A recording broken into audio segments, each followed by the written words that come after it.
from a man. We adore you, put nothing before you. Gotta be thankful 'cause you're around. Good evening. I am so glad that you're here. You are on IntellectualRadio.com, and I am Lynn Sharif. I am the Wise Wife, and you are listening to the Wise Wife Radio Show. So glad to have you here today. Today is going to be a really interesting conversation because we are going to talk about one of the toughest things that any marriage can go through. Countless marriages have ended. They have been torn up. Families have been destroyed since the beginning of time because of infidelity. You probably know someone who has gone through it, is going through it, and it's really awful. It really is an awful thing to have to go through that. And if you have gone through that, I definitely want you to consider calling and talking about it. And if you do want to call, the station number is 708-223-8953. Again, that is 708-223-8953. So it may seem like I'm in the studio by myself, but I'm not. I just could not negotiate my camera so that you could see. But if you want to see my live guest, go to IntellectualRadio.com because the camera is here and you'll be able to see and behold the beautiful face of Miss Tawanna Trammell. And she is a licensed clinical social worker who is a therapist. And she has sat in the seat across from multiple people whose lives have been destroyed by infidelity. She's seen this devastation up close. And so I want to have her introduce herself and have you say hello. I'm turning one of these cameras. So introduce us to you. My name is Tawanna Trammell, and I'm the founder of TLK Empowerment Services, PLLC. And I am a licensed clinical therapist who work with individuals, couples, and families to resolve issues surrounding life that will help them navigate difficult and challenging situations. Thank you for that. Thank you for that. And folks, Tawanna does have a client base. She is going to be opening a new office, and I want you to be first in line to speak with her. So I'm going to give this number. I also will be dropping it into the chat. The number is 708-362-2405. Again, that is 708-362-2405. And again, she sits in this seat. And so we're not going to tonight talk about the families that have been destroyed. The question on the table is, if your family, if your marriage has been impacted by infidelity, can you survive it? Can you survive it? And if you're just joining us, we are on IntellectualRadio.com. And we are talking tonight with Miss Tawanna Trammell. She is a licensed clinical social worker and a therapist, and she has sat across the table from people whose lives have been impacted by infidelity. And so, Tawanna, when we talk about why is it that people cheat? Why do people cheat? And again, when we talk about these reasons, we're not saying that this is an excuse, but these are factors that contribute to why people engage in infidelity. The reasons are very complex and they vary from person to person, but these are a lot of the common reasons. What has been the top reason with the patients that you've seen that people cheat? Lack of connection with their spouse or lack of intimacy. Sometimes it's an ego issue where they may not feel attractive anymore and someone else gives them, makes them feel needed and wanted and desired, because we know in relationships, the roles change, things switch. And so they want something new, something fresh. Some people, temptation. They just say, I didn't have the ability to withstand the temptation. That is interesting when you start talking about the temptation. I have actually heard of companies who, Christian companies and other companies where they don't really have men and women travel together for that Yes. very reason, because it's just the opportunity. Yes. And when you talk about this whole idea of relationship dissatisfaction, I heard you say lack of intimacy. Were you talking about sex? No, Okay. because sex and intimacy we know are totally different. And sometimes people are getting sex and still cheat.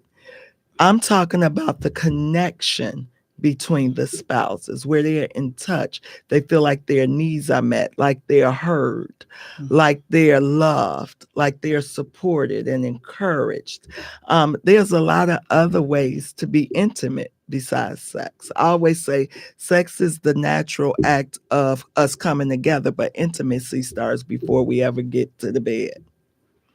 That is so true. I've talked about it on this show before. When I say intimacy, it's into me, you see. And Tawanna was talking about how people who maybe don't feel heard in their relationship, it probably starts with just a conversation. Yes. Yes. It starts with a conversation, and that is where those intimate connections Yes. start. And it's interesting because I've another thing that I've talked about. Folks that work, I believe that the workplace is one of the highest places that adultery gets started. The seed can be planted there, because think about that. When you work with someone, you all have projects that you're working on. You may have to travel. You oftentimes spend more time at work than you do at home. Mm-hmm. And you're with someone. So we're winning together, we're losing together. And it's just something that can naturally occur. So I really want folks to be very careful when they talk about my work wife, my work husband. Yes. Yes.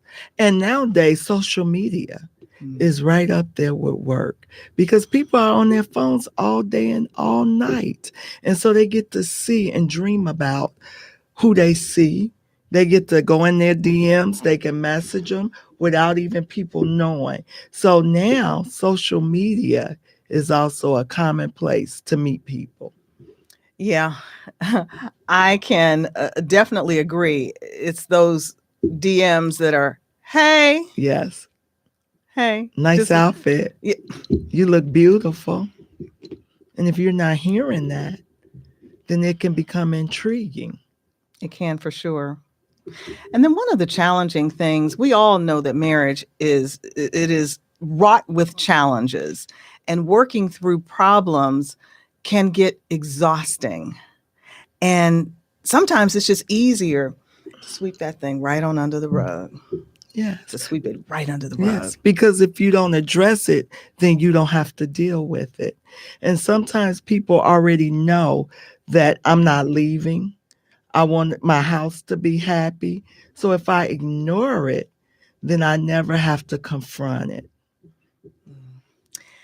That's tough. And, when you start thinking about people who don't want to confront, I've had people tell me that perhaps they saw a friend's spouse out and knew that it was an adulterous relationship.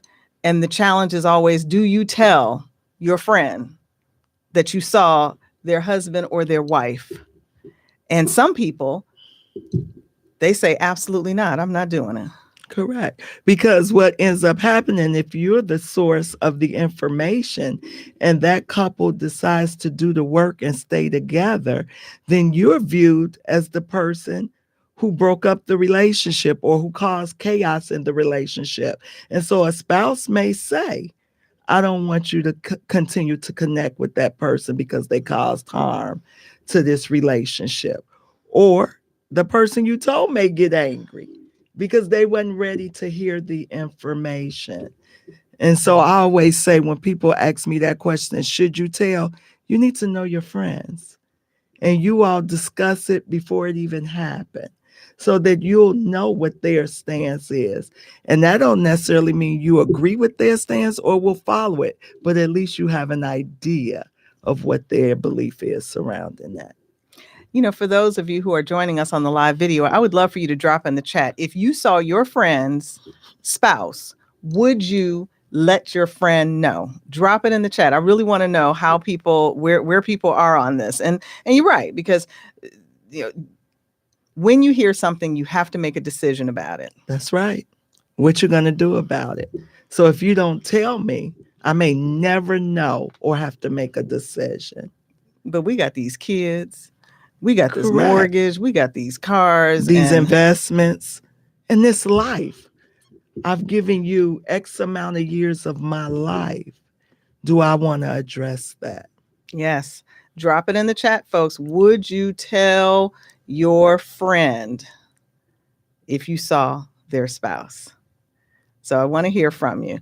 And if you would like to call, please do. You can dial me at 708-223-8953.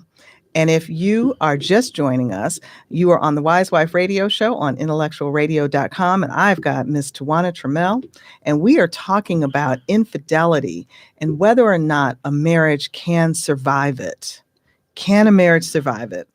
And so there are some other reasons that I jotted down for why people cheat. You know, we talked about this unresolved conflict or neglect that your relationship is going through. Sometimes it's just people's ego. They just want to be worshiped and want that new feeling of a new relationship.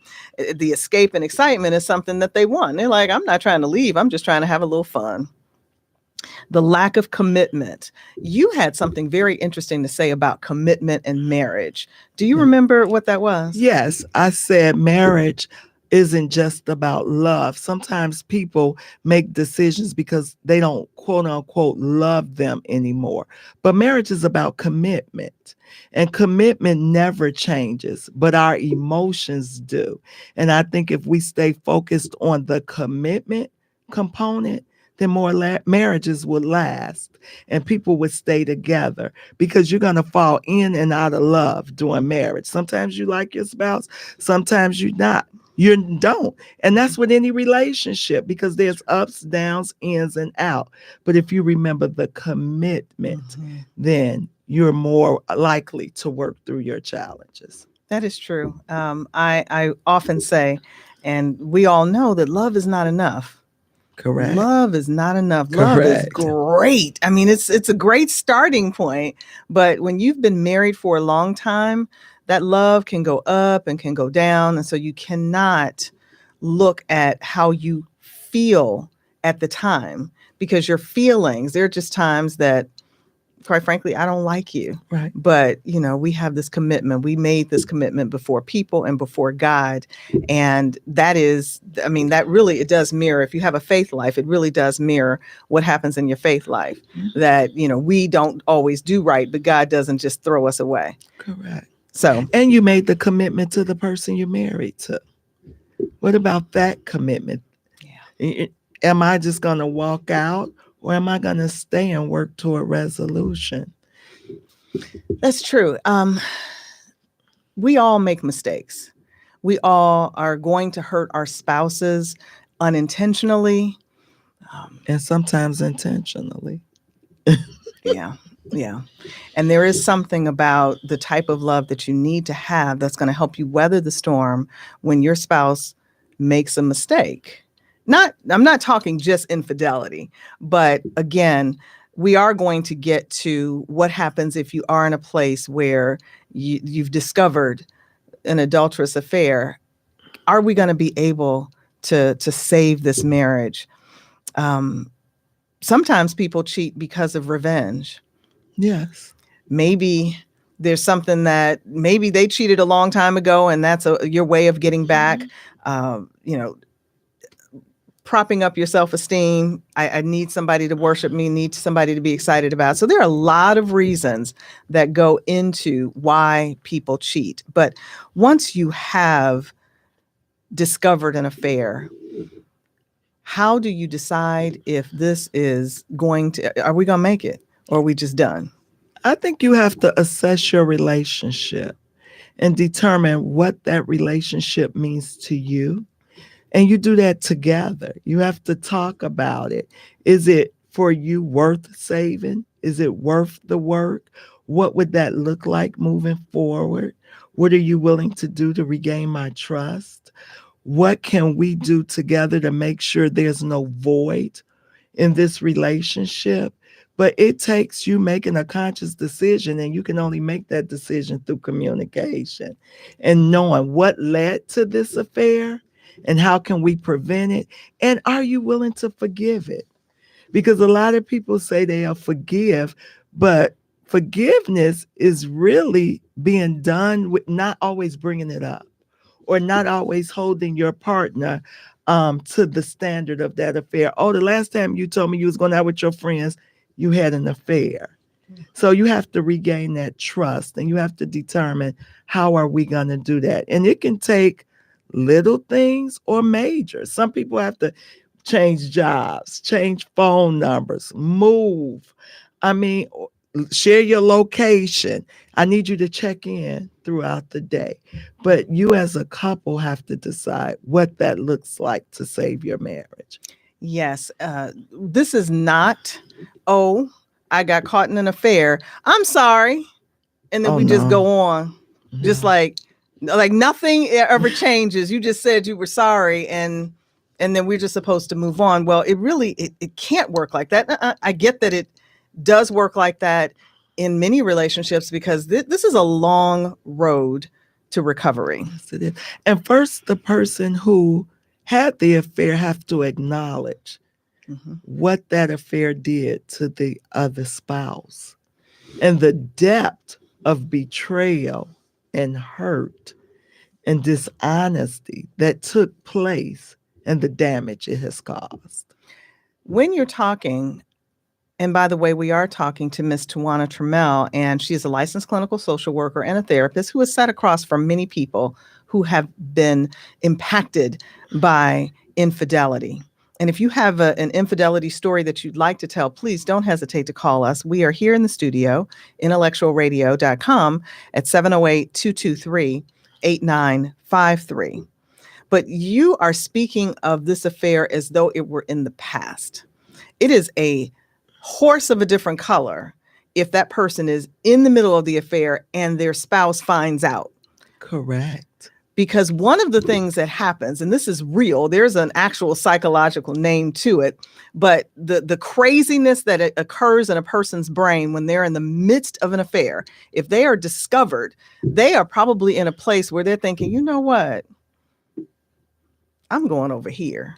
Because you have to have a certain level of, because it's the dopamine. I mean, there's a whole lot going on chemically where a person is really just bang, zoom, gone. And if they are caught right in the middle, you were talking about the idea of cutting off that affair partner, Correct. Possibly changing your job. And if you catch somebody in the middle of the affair, they may not be willing to do that. Yes, but that may speak to their level of commitment in saving that relationship.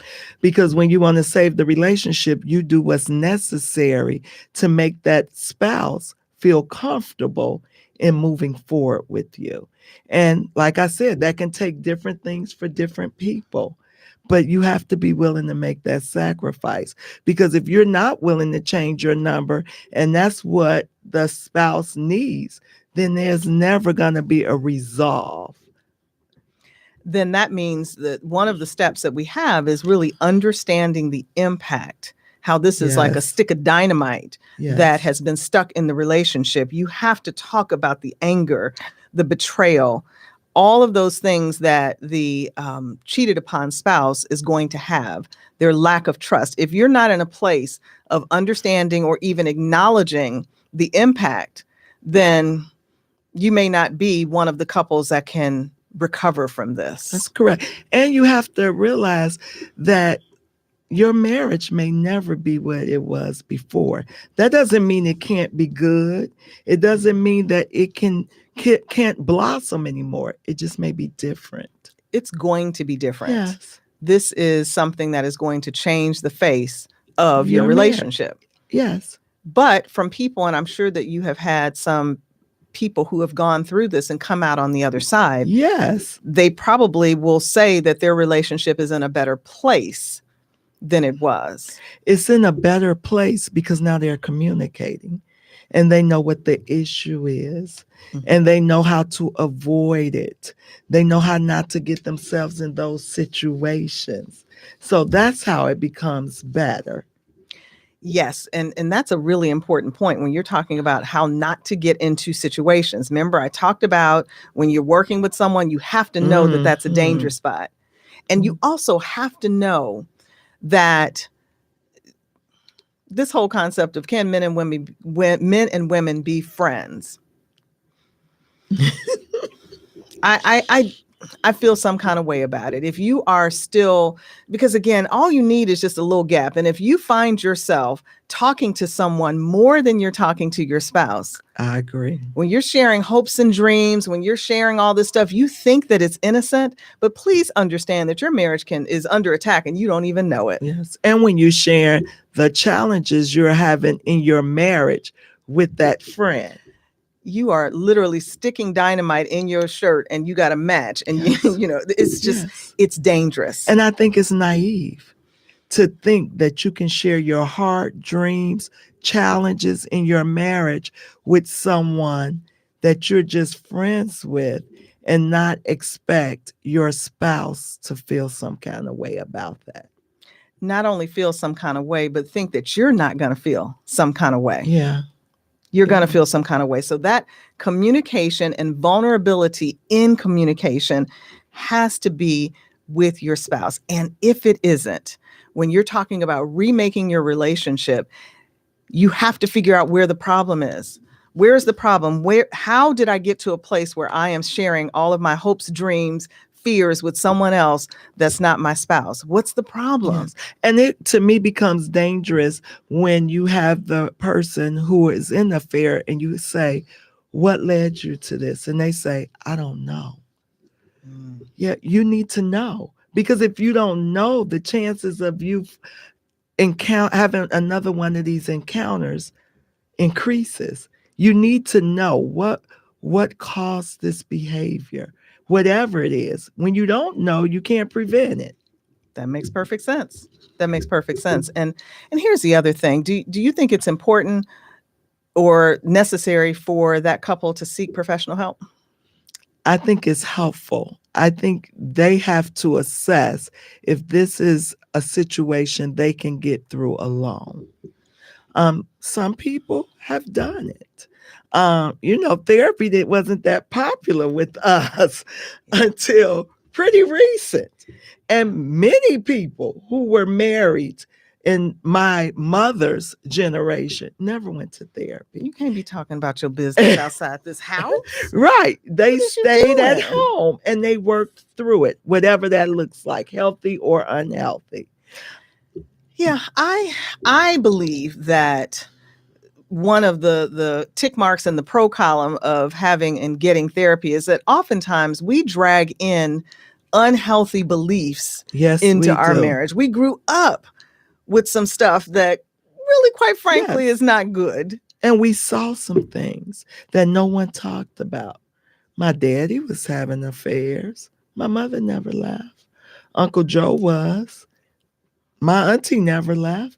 And so you grow up and you see this pattern. And sometimes we create these images from the past of what that looks like. And they're not realistic. So true. That's just what mama and them did. That's what auntie and them did. And I believe in therapy.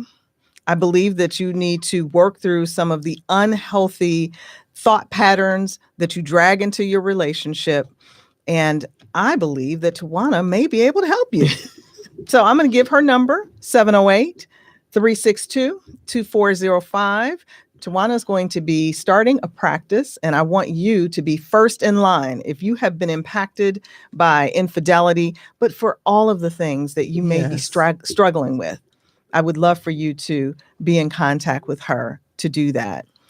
And so if you are just joining us, we're talking about infidelity and whether or not a relationship can heal from this. And we talked about the fact that one of the cheating partner has to understand the impact. It may be really challenging if you are caught in the middle of your affair. You may not be thinking, I am going to cut off all contact, because that is what's needed. Yes, Don't think that y'all can just go back and be friends. If you think it, you're wrong. You're not ready to give it up. Yeah.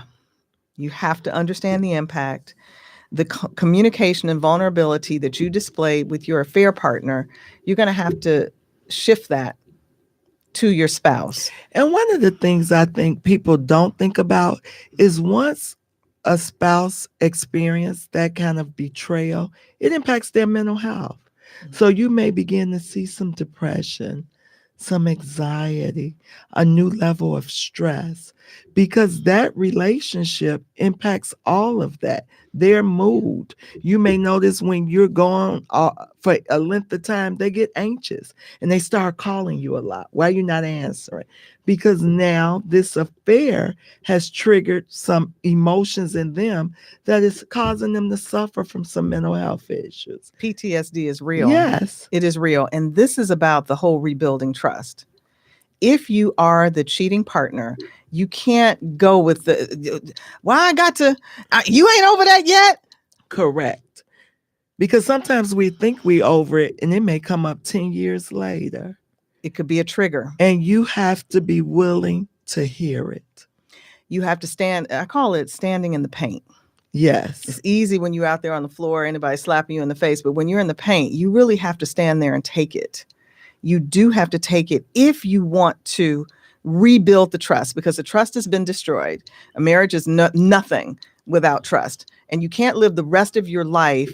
Now, understand, too, that if you have been cheated on, you cannot, because there's a balance here. You cannot keep your spouse on the cross for the rest of their life. Correct. Hold them hostage. Who's hanging around for that? Who's hanging around for that? Yes, nobody. So there is a balance between really rebuilding trust. That means not getting an attitude about having your location on. There is even an app out there, and if I can think of it, I will. There is an app out there that will allow, location can do that for you, but where you can track where your partner is. Yes. You have to open yourself up to that. Yes. You have to, because you spent a lot of energy building lies about where you were. And so you have to say where I am at all times and even be proactive in offering that, because being transparent, being consistent, don't come out of a bag next Tuesday. You have to be consistent. You have to be transparent, and you have to be empathetic for the fact that you snatched the rug out from underneath your spouse. Yes. So rebuilding trust is going to take some time, but it can be done if both of you are on the same page of trying to restore your marriage. And you actually said something to me in a conversation that there's no shame if you all decide, I can't do it. Correct. Because only you know what you can heal from. And you don't owe anyone an explanation if you can't. So if you try to work through it and find that I'm not going to be able to get over this, it's okay to say, I can't move past this, and this relationship has to end. And that could be another reason to go to therapy, to find out how are we going to possibly, because if there are children involved, that's another thing. Yes, it is. That is another thing. And how is this going to impact our children? I do know some couples who have weathered the storm because they made the decision that they did not want to split their children up. Yes. They didn't want, because what this means now is that your kids are going to be with you half the time. And you're not going to have anything to say, because guess what? They might decide to make a go of the other relationship. Yes. And your kids are going to be there half the time. People stay for a lot of reasons. Sometimes it's because marriage becomes a business and I don't want to lose my benefits of it. And so you stay. But I always say, if you're going to stay, at least enjoy the stay. So let's work through these challenges so that we can enjoy the rest of our lives together and not live in turmoil. It should be, if you make the decision that you are going to stay together because of your children should really be able to, at their 18th birthday, like, y'all aren't together. I mean, if you decide, okay, we're going to split up once they leave, it shouldn't be hell every single day where they're like, oh, I wish they would break up. Right. So the key is, how do you make a harmonious home? But again, it is that decision that we are going to do this for our children. We're going to create with them or for them a harmonious home. We don't want them to live in chaos and craziness. So you do have to and that is going to require some emotional depth. Yes, it is. And some work. Yes. Because if you're going to be fussing, fighting, but staying together for the kids, you're doing more damage to the children than you are helping them. Yes. Some true work needs to be done in this case. And so if, however, you do want to make a go of your marriage, you want to do it, and for the cheating partner, you gave a for real apology. Back in April, I talked about what a real apology looks like. It's like you take responsibility, Yes. you are remorseful, that you really are sorry, like for real sorry, not, oh, sorry. No, your heart is broken as much. It was a mistake, and I don't want that. And can I say something? Please. You used the word mistake with infidelity. And I have to say that that's a hard word for people to digest with infidelity, because a mistake is if I step on your foot or I have an accident. You made a conscious decision, because there are things leading up and ways you can get out of this decision before it actually takes place. Right. So the heart of it is you made a decision that you were going to enter in, even if it's a one night. You made a decision because you had time to change your mind when you arrived. You had a chance to change your mind when you went into the room. You had many opportunities to change your mind. You made a decision to cheat. It's not a mistake. It is, but okay. I let me see if I disagree with some portion of it. Okay. Yes, it was a conscious decision that person made, and there is always an off ramp. God always provides you an Yes, out. He does. But if you don't take it, oh well, you blew past the exit, and there you are. You are suddenly that person who has engaged in an affair. But after self-reflection, because again, this thing is also the only way that this relationship can be salvaged is if personal growth is in there. Correct. So what if through that personal growth, that person has determined that was the most horrible thing I have ever done. It was a mistake for me to do it. I am sorry. That's the mistake I'm talking about. Okay. So yes, my actions were a mistake. I made a bad decision. I think it's important to acknowledge that you made the decision. Yes. And not always just use the word mistake. This is true. You have to acknowledge I made a bad decision. A series. Yes. Because there are days. I mean, it may happen in one night, but there are a series of things that happen on that particular night. Leading up to it. Yes. And so I made a bad decision. So forgive me for the bad decision. I agree. We are absolutely on the same page. So if you as the cheating partner really ask for real forgiveness and have done all those things, remorse, you're actively working not to do it again. Yes. Because see, here's the problem that I have is when you meet people and they are with a partner that is just a serial cheater. This is just how we roll. And that is a person, and really they're not sorry. And I'm not saying, again, because we talked about this is every person's decision. This is how I want to live. This is what I have accepted in order to have this life. To be married to this man or to this woman, I have to accept that they are going to be a serial cheater. We're not talking to you. This is not a conversation for you. Right. And that's okay if it's your decision. Yes. Your life. Your life. You got the pink slip on your life. You get to do what you want to do. But we are specifically talking to couples who have had infidelity on one or the other, could be both of you. And you really want to move forward with a marriage. You want to put that behind you. You want to put that behind you. It is possible. Yes, it is. But just know that we're saying that this is a complex and challenging journey for any marriage. It's going to require your intense effort, your commitment, and vulnerability from both of you. Yes. You first start, and we talked about having the understanding of the impact of the affair. You also have to be able to communicate and be vulnerable with your spouse and not the affair partner. You really have to rebuild trust. And part of that trust may include doing some major radical things, changing your number, changing your job, moving. Yes. Sharing your location, giving your wife access to your phone. Or your husband. Yes. Because there are women out there who cheat yes. too. Yes. And so you cannot protect your phone. And so that's a whole nother conversation that I have had with people about whether or not your spouse has your password to your phone. And I always say they don't need it until they need it. It's not a problem until it becomes a problem. So if there's no reason for me not to trust you and trust that what you say is accurate and true, and you haven't given me a reason to even make the request, then there's no need.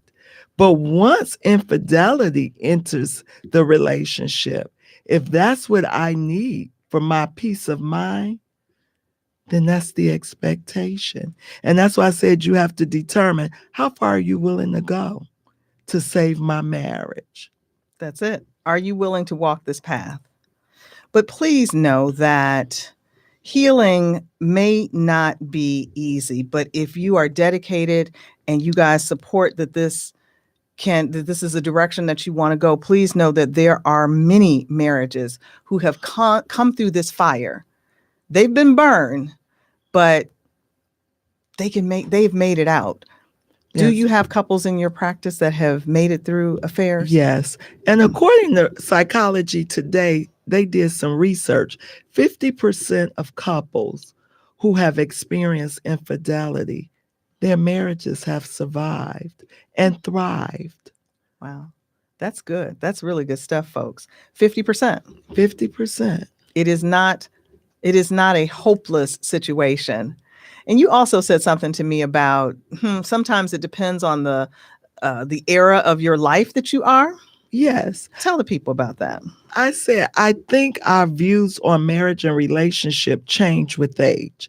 So in our 20s, a lot of times, I can speak for my generation.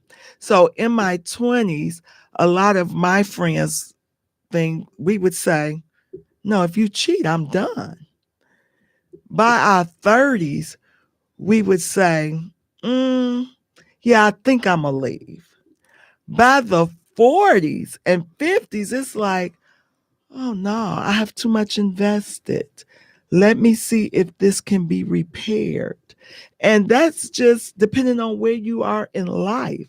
Some people may still go at 60, but your views on it. I had someone say to me, a friend, she said, I don't think people leave for cheating anymore. After all, everybody does it. You just work through it and you rebuild. And she said, when I was young, I would have left and never looked back. But at this age, with all I've invested in time, energy, effort, children, grandchildren, I would consider working through it. I wouldn't be as quick to leave. Understood. And that's the thing. The marriage is multifaceted. And I heard it, and I talked about it during one of our sessions, that marriage is really building blocks. There are so many things that are involved with building this house of a marriage, communication, trust, sex, all of these things. Think of it like Jenga blocks. And this one thing is missing. Yes. It's a big thing, but it's missing. Yes. But the house didn't fall. But sometimes we just get so impatient, we just knock the whole thing down. Yes. Knock the whole thing down as opposed to trying to repair it. That'd be like saying that you have a hole in your roof of your home and you just going to take a wrecking ball to it and knock the whole thing down. So understand that your relationship and your marriage does not necessarily have to end with infidelity. There are many marriages who have overcome this devastation and have come out stronger. And so if you are in this situation today, we want to give you hope by talking about these things. Tawanna talked about this statistic that 50% of marriages that go through infidelity survive. But I want you to seek help. Tawanna can help you. You can reach her at 362-2405. She is starting her practice, and she would love to be able to help you through this difficult season. And I really want to thank you for joining us. Are there any closing words that you would give to couples that are interested in salvaging their marriage after infidelity? Yes, what I would say is remain committed. Remember your commitment, and then assess if this is a relationship that you would like to continue. And based on that assessment, take the necessary steps to heal one another. Because although the person who cheated has caused pain to you, when they are godly sorry, then they feel some of the pain that you feel also. So communicate, seek assistance. And assistance doesn't always look like your friends and family, because sometimes they're not objective enough to help you through it. And once you tell them, their views on your marriage can change, and you trying to work through it, and they're not on board with it or not objective enough to help you with it. So seek professional help. Go outside of the familiar and get an objective therapist that can help you work through all the emotions that surround this infidelity. But it can survive. Don't lose hope if you are committed to this relationship. Do not lose hope. Do not talk to your parents and your family about it. Don't do it. Don't do it. So, folks, if you, because I've referred to many of my past shows, and we've touched on different subjects. If you want to see a past show, please go to YouTube and look up Lynn Sharif and subscribe to my channel, because all of my episodes are there. I would love for you to take a listen to some of them. That would be wonderful. And please subscribe. Thank you. Also, I really want to just give one last bit of hope. I really pray that this is providing valuable insights to our listeners. Please stay strong, stay wise, and remember that there is hope for healing, even after the most challenging of betrayals. So thank you so much for joining. I will be here again on next week, 7 p.m., same bat station, IntellectualRadio.com. Thanks so much. Bye now. It takes special attention if she's the queen. Love and caress her, give her all of you, all that you got. Keep the loving so true.